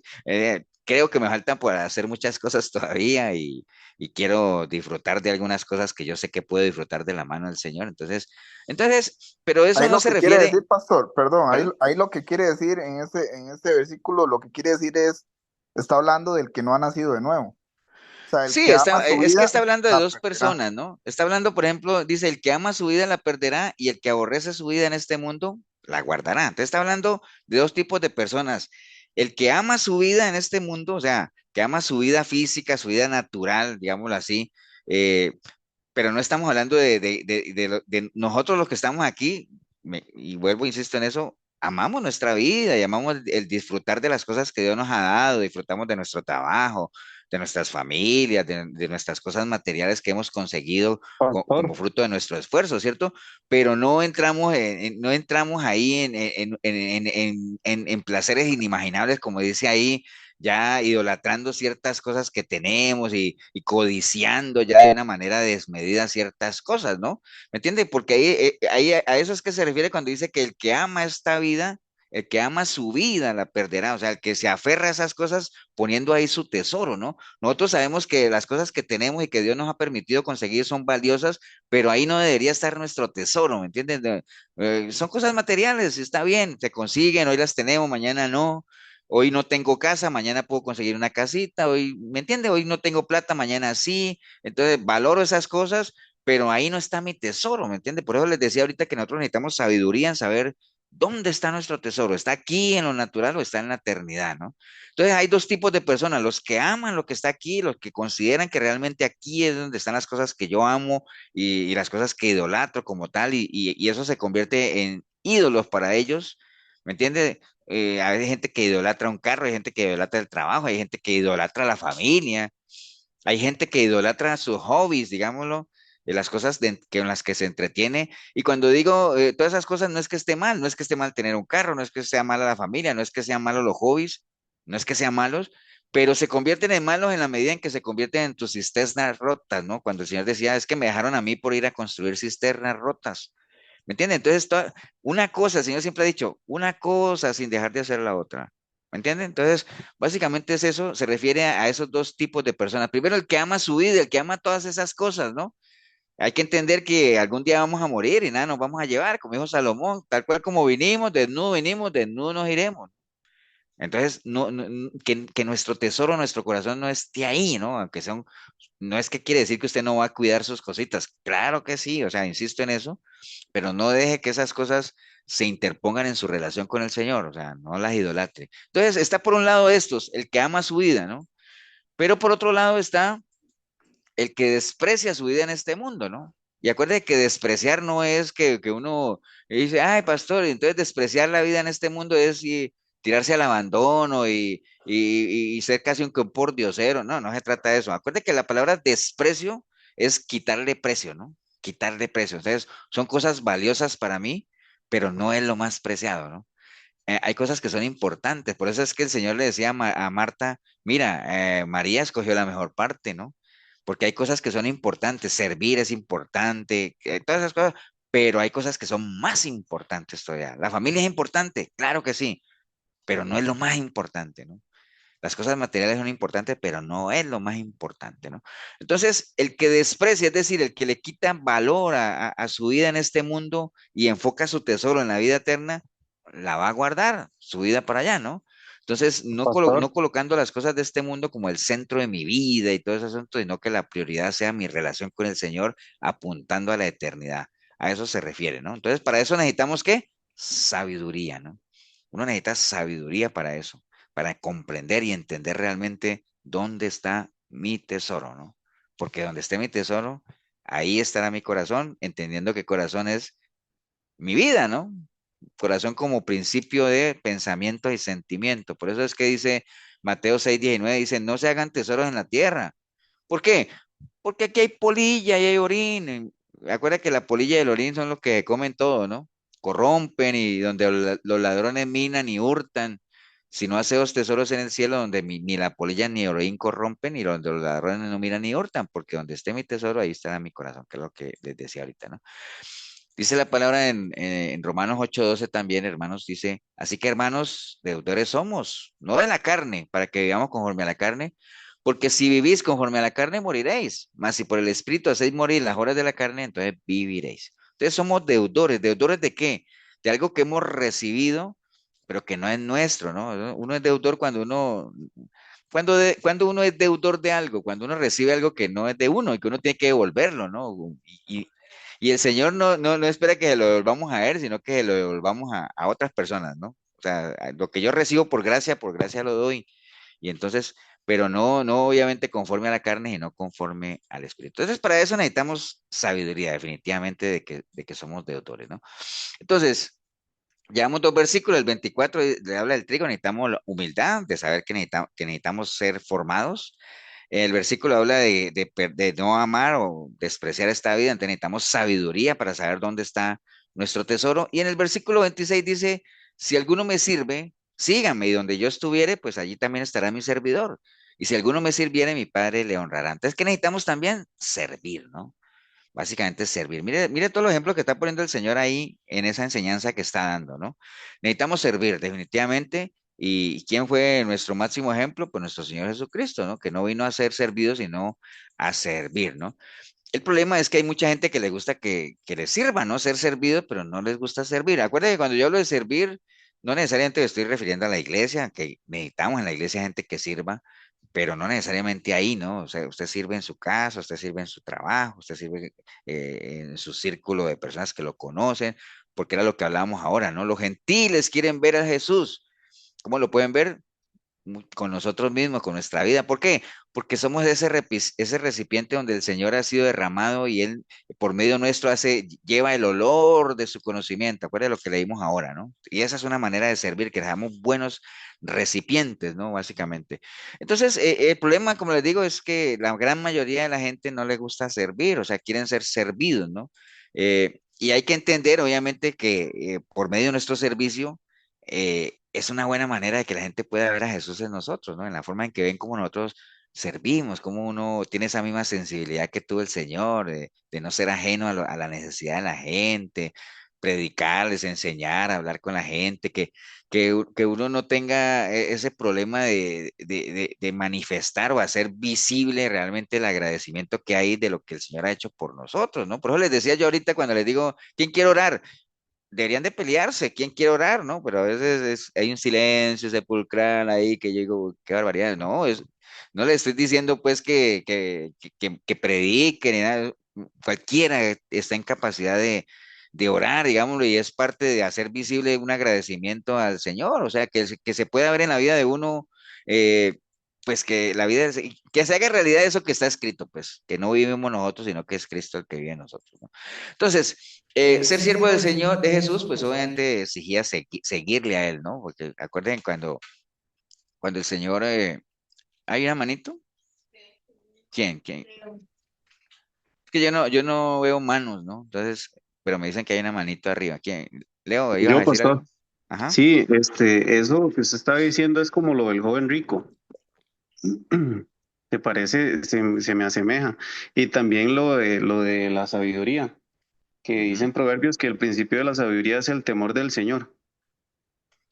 Sí, ahora que tú mencionas eso del joven rico, creo que no sé si lo mencionamos el domingo en la iglesia, de que el joven rico, acuérdense que la historia del joven rico, ¿no? Que él llegó ante el Señor y le dijo, maestro bueno, y el Señor dijo, pero ¿para qué me dices bueno? Sí. ¿Y por qué él decía, ¿para qué me dices bueno? Él decía, pastor, ¿y es que Jesús no era bueno? Pues sí, pero él decía, ¿para qué me llamas bueno? O sea, ¿por qué me dices maestro bueno? Maestro, bueno solo Dios, porque a uno le dicen, bueno comparado con quién, ¿no? Pastor, pastor bueno, dice, ¿comparado con quién? Hay pastores, hay otros pastores que son mejores. Eh, hijo bueno, yo soy un hijo bueno, ¿comparado con quién? Hay otros hijos que son mejores, ¿no? Y así podemos seguir. Entonces, pero aún así, él vino y le dijo, maestro bueno, ¿qué tengo que hacer para alcanzar la vida eterna? ¿No? Entonces el Señor le dijo, cumple los mandamientos. Entonces, y me imagino la cara del joven rico, ¿no? Diciendo, wow, y desde niño yo eso lo domino así. desde niño he estado leyendo la palabra, estudios bíblicos, tengo mis devocionales, no me pierdo ni una prédica, pero esa parte no hay problema desde niño. Y entonces el Señor le dice, bueno, entonces ahora ve y demuéstralo, ve y ponlo en práctica. Entonces, de ahí, y ahí se ya saben la historia, ¿no? Entonces, hay mucha gente en esa misma condición. Hay gente que estudia, que no es que esté mal, está bien, pero si eso no lo ponen en práctica, pues yo no le veo otro final al joven rico, ¿no? Hay que ponerlo en práctica, hay que ir a demostrarlo. Y por eso les decía el domingo de que una buena manera de demostrarlo es con la gente, ¿no? O sea, es que cómo lo va a demostrar uno si uno no, si uno no si uno no convive con la gente o no se relaciona con el cuerpo de Cristo, digámoslo, con quién va uno a demostrar todo lo que uno ha aprendido leyendo y metiendo información del Señor en su mente, ¿me entiendes? Entonces, sí es muy parecido a lo que decía Leo del joven rico en esa parte, ¿no? Entonces, y el Señor nos puso ese ejemplo, ¿no? Básicamente, de que hay que servir, él decía, y él termina esa parte mencionando eso, ¿no? Ahora, ser siervo del Señor obviamente no es por correspondencia, ni mucho menos. Ser siervo de Jesús, pues exige seguirle, ¿no? Porque pues uno no podría decir que yo soy siervo de Jesús si no le sigo. Los discípulos, acuérdense que cuando él quería enganchar gente en su grupo, decía, sígueme, hey tú, sígueme, sígueme, y lo fue llamando así muy selectivamente, ¿no? No es que el Señor dijo aquí, bueno, los primeros 12 que lleguen aquí van a ser mis discípulos. No, no. Él primero vio entre toda su gente y comenzó a llamar por nombre y apellido, sígueme, sígueme, ¿me entiende? Fue selectivo en escoger su grupo de trabajo, digámoslo, su más cercano, aunque él tenía 70 discípulos y tenía miles de gente que lo seguía, pero él tenía su grupo, ¿no? De trabajo, digámoslo así, y dentro de los 12 tenía su argolla de tres que ya nosotros sabemos cuáles son, ¿no? Pero ser siervo del Señor, pues obviamente exige que se le siga y exigir y seguir al Señor exige un precio, ¿no? El que quiera venir conmigo, el que quiera venir en pos de mí, niéguese, tome su cruz y me siga, ¿no? Y como lo hablamos también, no me acuerdo si fue el domingo, no, fue en la radio, ¿no? O no me acuerdo dónde, de los que querían seguir al Señor, ¿se acuerdan que algunos querían seguir al Señor y querían, no, es que te seguiré donde tú vayas y todo eso, pues el Señor los cuadraba de una, ¿no? Está bien, sígueme, pero acuérdate que yo no tengo donde recostar mi cabeza, ¿no? Entonces, porque lo que menos le interesa al Señor es que lo sigan a Él con falsas expectativas, ¿no? Mejor, por eso les decía, en el mundo tendréis aflicción, o sea, todo va, bienaventurado el que por mí es perseguido, ¿no? Entonces, ¿me entiende? Si uno llevara eso a técnicas de mercadeo hoy en día uno para vender algo, para vender un servicio, pues uno lo que le dice a la gente es, vea, cómprame este producto y en su vida le volverá a doler algo, nunca más le va a doler nada, ¿me entiende? Aunque uno sepa que eso es mentira. ¿Me entiende? Porque uno trata, hoy en día es parte del marketing, enganchar a la gente muchas veces, a veces, ¿no? No siempre, con publicidad engañosa como tal, pero al Señor no le interesaba eso, ¿no? Era el que me quiera seguir, que sepa exactamente a qué atenerse, ¿no?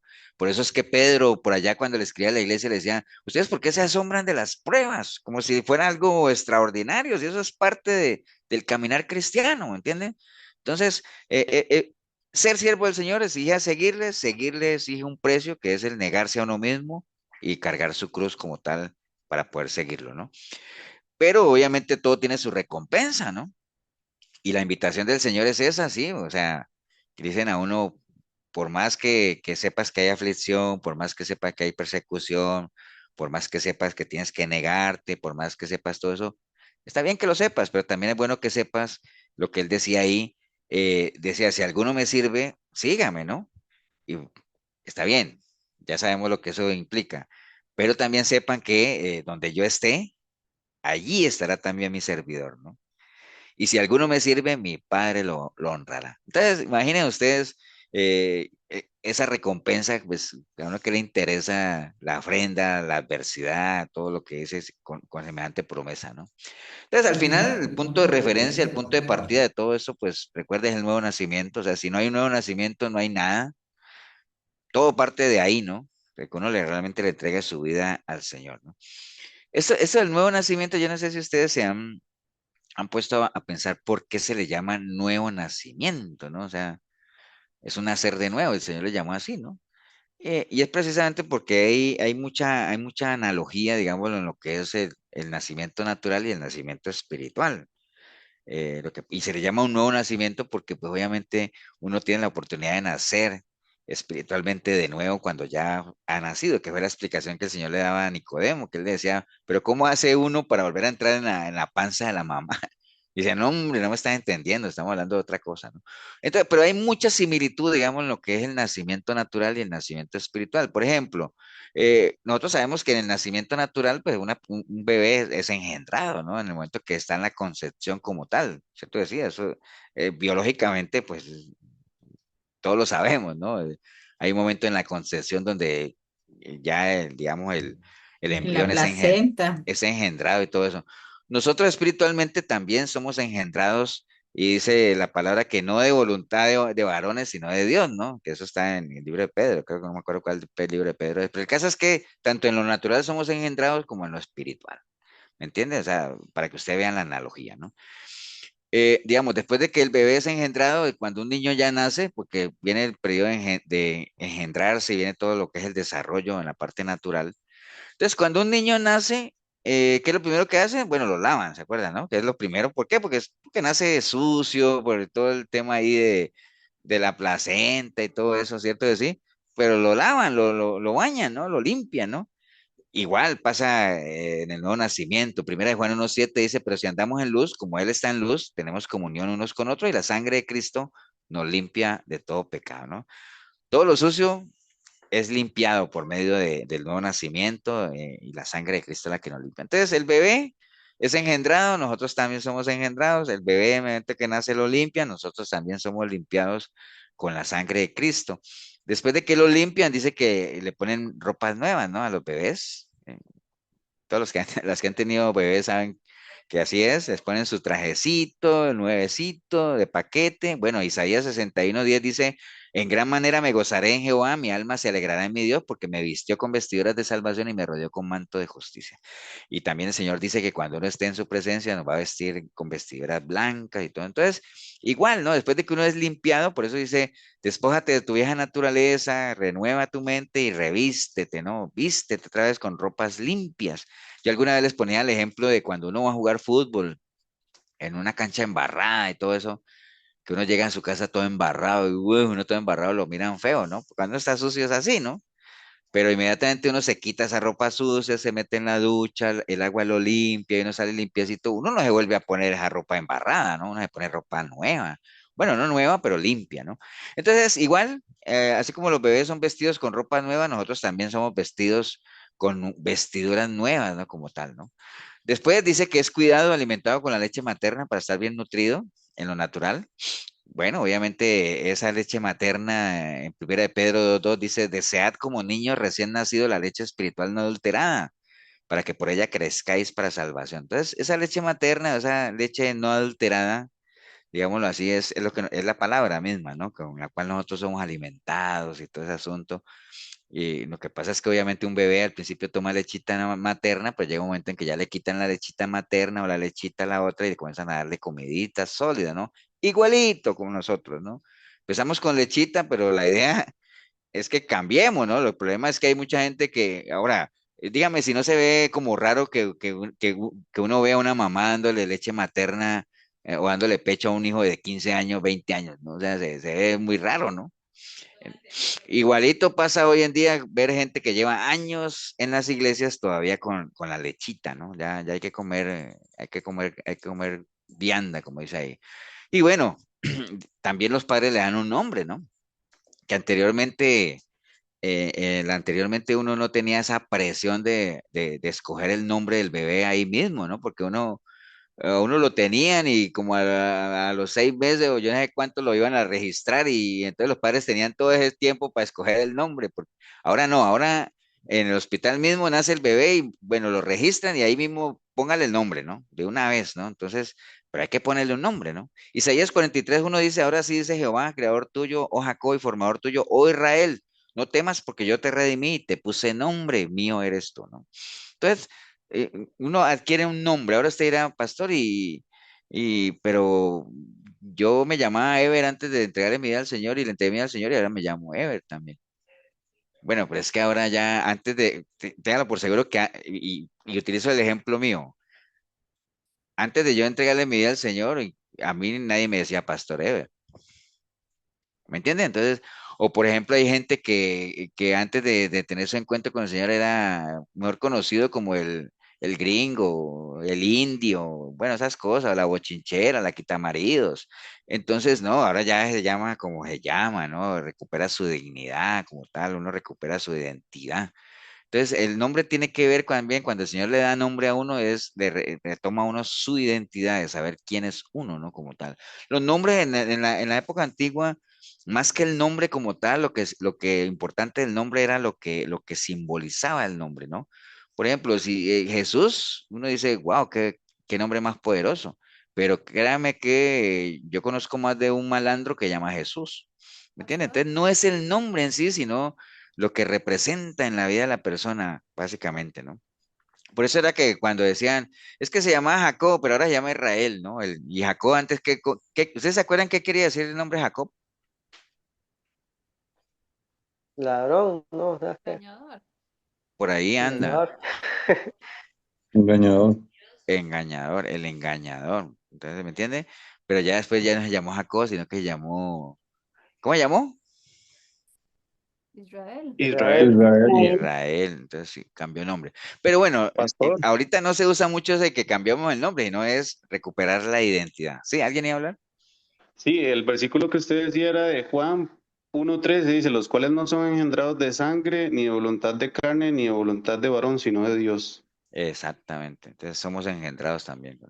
Entonces, si ustedes ven, hay una analogía tal cual, ¿no? Entonces, es utilizar información que uno ya maneja, natural, pero que tiene un paralelo espiritual como tal, ¿no? Y se le llama un nuevo nacimiento, ¿por qué? Para diferenciarlo del nacimiento natural. Entonces, es un nacer de nuevo, ¿no? Que fue lo que le pasó a lo que hablábamos ahora de Lázaro. Lázaro, ¿qué era lo que representaba ahí? Un nuevo nacer en Cristo, ¿no? O sea, el tener una nueva vida en Cristo como tal. Entonces, ahí es donde empieza todo, el proceso empieza ahí, básicamente todo lo que es nuestro empieza ahí, en el nuevo nacimiento, y ahí inicia el proceso de la conversión para que nosotros podamos, digamos, llegar a dar frutos, ¿no? Dice la palabra en Gálatas 5:24 que los que son de Cristo han crucificado la carne con sus pasiones, como hablamos ahora ya. Nada más aquí como para ir cerrando, crucificar, recuerde, es símbolo de muerte. Cuando uno habla de sus pasiones y sus deseos, son todos esos, la concupiscencia que hablamos en estos días en la radio, que son todas esas, digamos, toda la naturaleza caída que uno tiene en su mente todavía, esos anhelos, esos deseos que sabemos que no tienen nada que ver con Dios, ¿no? Que van en contra de Dios, pero que siguen estando ahí y que muchas veces seguimos aprobando en nuestra mente. Acuérdate que lo que uno aprueba en la mente, uno lo desea, ¿no? Y cuando uno anhela algo en la mente, es cuestión de tiempo para que uno vaya en pos de aquello que anhela, ¿no? ¿Entiende? Entonces, esas son cosas que hay que ir crucificando, es decir, ir como cortando esos canales en los cuales esa parte carnal nuestra se alimenta, ¿no? Acuérdate que todo eso ¿cómo nació toda esa parte carnal nuestra? Lo que captamos por nuestros ojos, nuestros oídos, lo que hablamos. ¿Y cómo se alimenta? Por nuestros ojos, nuestros oídos, lo que hablamos, lo que usted ve, va a su mente, lo que usted escucha, va a su mente, lo que usted habla, que viene de lo que usted tiene en su mente, también vaya porque dígame si uno no escucha lo que uno habla, entonces eso vuelve otra vez ahí y rumea lo mismo, ¿no? Entonces, básicamente es quitar eso, que ese es el verdadero ayuno, ¿no? En estos días hablamos un martes de estos del ayuno otra vez, pero ese es el verdadero ayuno, no es dejar de comer carne Viernes Santo ni nada de eso. Y ahora sí era pastor, entonces usted está en contra del ayuno. En estos días hablamos del ayuno, ¿no? El ayuno no es que sea malo, lo que puede hacer malo el ayuno es las razones por las cuales usted lo haga, ¿no? Si usted lo hace para doblarle el brazo a Dios por algo, ese ayuno no sirve, ¿no? Pero el verdadero ayuno, el que habla, el verdadero ayuno es ese, ¿no? El que uno le corte los canales por los cuales se alimenta esa parte carnal que uno tiene ahí, que uno sabe que la tiene ahí, entonces corte eso, ¿no? O sea, básicamente santifique a Dios en sus pensamientos y cualquier pensamiento así raro que usted sepa que alimenta su carne, llévelo cautivo a los pies del Señor, ¿no? Bien, Romanos 8:1 dice ahora pues, ninguna condenación hay para los que están en Cristo Jesús, los que no andan conforme a la carne, sino conforme al Espíritu. Entonces dice que para los que andan conforme al Espíritu no hay condenación. O sea, gente, Si no hay condenación, es porque hay salvación. Si hay salvación es porque hay vida eterna, que a la larga es lo que nosotros queremos, ¿no? Pero eso es para quienes, para los que andan conforme al Espíritu, ¿no? Y en resumen, diría yo todo lo que está aquí en Lucas 9:22, que dice la palabra, pero él le mandó que a nadie dijesen esto, encargándoselo rigurosamente y diciendo, es necesario que el Hijo del Hombre padezca muchas cosas y sea desechado por los ancianos, por los principales sacerdotes, por los escribas, y que sea muerto y resucite al tercer día. Y decía a todos, si alguno quiere venir en pos de mí, lo que hablamos ahora, niéguese a sí mismo, tome su cruz y sígame. Mire que ahí está todo lo que hablamos ahorita, ¿no? Eh, hay cosas que uno tiene que morir, cosas que tienen que morir en uno si es que uno quiere vivir. ¿Qué es lo que nos garantiza a nosotros la vida? Seguir al Señor. Pero para seguir al Señor hay que tomar su cruz. Pero para tomar su cruz hay que negarse a uno mismo. Y ese negarse a uno mismo hay cosas en la vida de uno que tienen que morir definitivamente. Cuando la Biblia dice que nadie vea al Señor y que, digamos, que todo el que ve al Señor muere, o sea, todo el que tiene su encuentro personal con el Señor, algo de él tiene que morir, ¿no? Saulo de Tarso tuvo su encuentro personal con el Señor y el Saulo de Tarso conocido, no es que murió físicamente, pero nació Pablo, digámoslo así, aunque Pablo, y no es que Pablo desde ese día comenzó a llamarse Pablo, porque Pablo era el nombre como romano que él tenía, algo así, no me acuerdo bien cómo es la historia, pues siempre Pablo y Saulo era el mismo, ¿no? Pero digamos, ya dejaron de llamarlo Saulo y comenzaron a llamarlo Pablo, digámoslo así, porque el Saulo comenzó a quedar relegado. ¿Qué pasa cuando uno tiene su encuentro personal con el Señor y hay cosas que en uno comienzan a morir? Los que antes eran tus amigos comienzan a perseguirte, como le pasó a Saulo o a Pablo. Los que antes eran la gente a la que tú aborrecías, comienzan a convertirse en la gente en la que tú comienzas a amar, ¿me entiendes? Porque ese es el proceso que te tiene que dar, ¿no? Entonces ahí, por eso es que el Señor lo decía ahí, esos son los pasos, ese es el precio que hay que pagar, porque todo el que quiera salvar su vida la perderá, pero el que la pierda, por mí, la salvará, ¿no? ¿Qué aprovecha el hombre si gana todo y se destruye o se pierde a sí mismo? ¿No? Entonces, ¿de qué le sirve? De nada, porque el que se avergonzara de mí y de mis palabras, de este se avergonzará el Hijo del Hombre cuando venga en su gloria y en la del Padre y de los santos ángeles. Pero bueno, entonces resumiendo todo eso, lo que vimos en el capítulo 12 del Señor, cuando ya él sabía que había llegado su hora de que su nombre fuera glorificado, el mensaje directo para cada uno de nosotros es, la hora hace rato llegó, ¿no? La hora nuestra, si es que no, si es que cada uno no ha pasado por eso en decir, ha llegado la hora de que el nombre de Jesús sea glorificado. ¿Glorificado en qué? En la vida de cada uno de nosotros, ¿no? Entonces ahí es donde hay que preguntarse eso. ¿Realmente estoy glorificando al Señor con lo que hago? ¿Estoy siendo humilde para saber que soy pieza moldeable en las manos del Señor? O sea, tengo sabiduría para saber dónde tengo puesto mi tesoro. ¿Qué más fue lo que vimos? Sabiduría, bueno, el que ama su vida la perderá, ta. Servir al Señor, importante, es una manera clave, el Señor nos mandó el camino, pero bueno, ahí hay algunas pautas, pero al final, volviendo al tema o al título de esto, hay muchas cosas en la vida de uno que tienen que morir para poder vivir, y quizás esas sean las causas por las cuales muchas personas no trascienden en lo natural, ¿no? Porque hay cosas que se resisten a que mueran, ¿me entienden? Entonces siguen aferrados a cosas que sabemos que van en contravía en lo que es la naturaleza santa del Señor. Entonces, por eso es que esto es un proceso, ¿no? O sea, el cristianismo es un proceso de resistencia porque es el todos los días estarse examinando, estar haciendo, fortaleciéndose en esa parte. Pero yo les insisto en eso de perseverancia, firmeza, crecimiento, porque es lo que hace vivir, digámoslo, esa parte que nos une al Señor, ¿no? Y lo contrario a eso, más bien alimentaría la otra parte que es la que nos hace retroceder y la que no nos hace avanzar, ¿no? Pero por ahí anda, digamos, todo lo que el Señor compartió en el capítulo 12 de Juan, con la analogía de la semilla de trigo, ¿no? ¿Alguien va a aportar algo? ¿Algún comentario? ¿Algo? Pastor, yo quería decir algo. Eso, Leo. Eso es como la parábola, no sé si es una parábola, del el señor que dijo que iba a derribar los graneros y iba a construir unos más grandes. Ujú. Entonces que el señor le dijo que era necio porque en esa noche iban a venir por su alma. Sí, esa parte se acomoda, digamos, a lo que hablábamos ahorita de la sabiduría que hay que entender, de que las cosas materiales, como decía Salomón, desnudo vinimos, desnudo nos vamos, ¿no? Entonces, las cosas materiales son importantes y uno no podría, digámoslo, en el caso de esa persona que decía es que se acumula, acumula, acumula, ¿no? Que, digamos, asegurarse reservas no es malo porque es una enseñanza de José también en la paca gorda y la paca flacas, o sea, uno tiene que tiene que tener sus reservas. Pero no, hay mucha diferencia entre eso y el acumular por, siendo avaro, ¿no? O sea, de no compartir con nadie. Por eso el mismo Salomón decía, él decía, miro al hombre que trabaja debajo del sol, pero que no tiene para quién trabajar, porque es una persona sola. ¿Me entiendes? Entonces, siempre deben haber cosas que a uno lo motiven, digámoslo así, en el sentido de para qué estoy haciendo lo que hago, ¿no? Siempre la mirada puesta en la eternidad. Y ese ejemplo que ponía Leo de esa parábola o esa historia, sí, y por eso le dicen necio, ¿no? ¿Y por qué le decía necio? Porque estaba en un error, pero aún así persistía en el error diciendo, no, es que ya he acumulado tanto, entonces voy a abrir otro granero para seguir acumulando. Y dice, pero ¿para qué? Si hoy te mueres y mañana no te lleva nada. ¿Se acuerdan que alguna vez les conté la analogía de, y no sé si es una analogía o un chiste de ese señor rico, un señor que tenía mucha plata, acumulaba, acumulaba y tenía su esposa y tenía un chofer, ¿se acuerdan?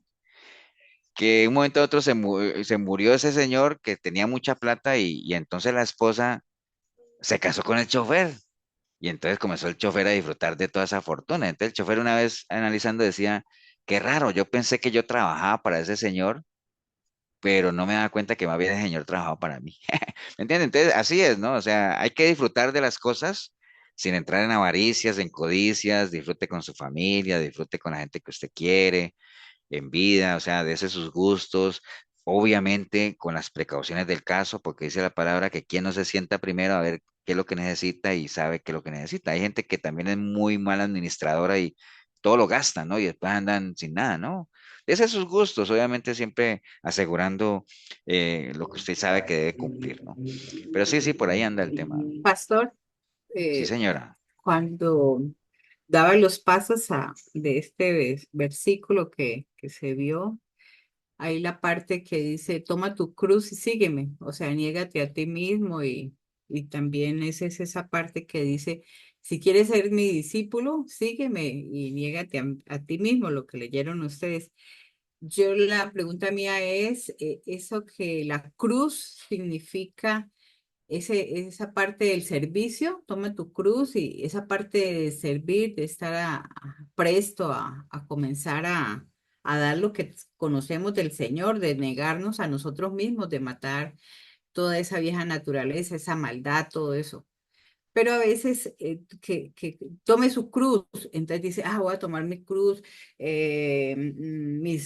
como dice uno, bueno, aquí está mi enfermedad, aquí está todo la aflicción, todo, porque a veces sí, la cruz es, bueno, lleve su cruz, su propia cruz, y la toma uno en ese sentido. Entonces, yo ahora que tú dices eso de la cruz es como la parte del servicio, no es que voy a subir mi cruz y voy a seguir como diciendo, sufriendo, voy a sufrir y voy a sufrir.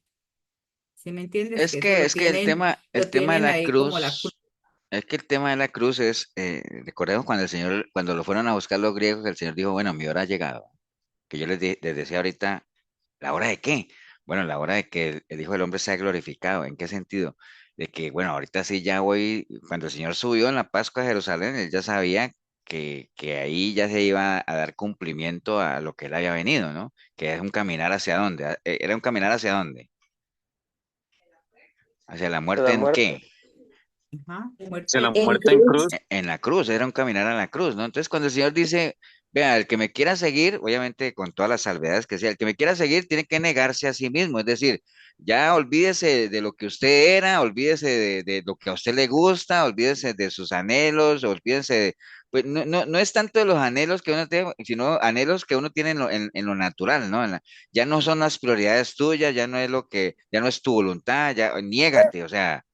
y toma tu cruz y sígueme. Es decir, cuando uno toma la cruz y seguir al Señor es ese caminar hacia esa cruz, ¿no? O sea, el ministerio del Señor, ya no son mis prioridades, ahora son las prioridades del Señor. Ya no es mi caminar, ahora es el caminar del Señor.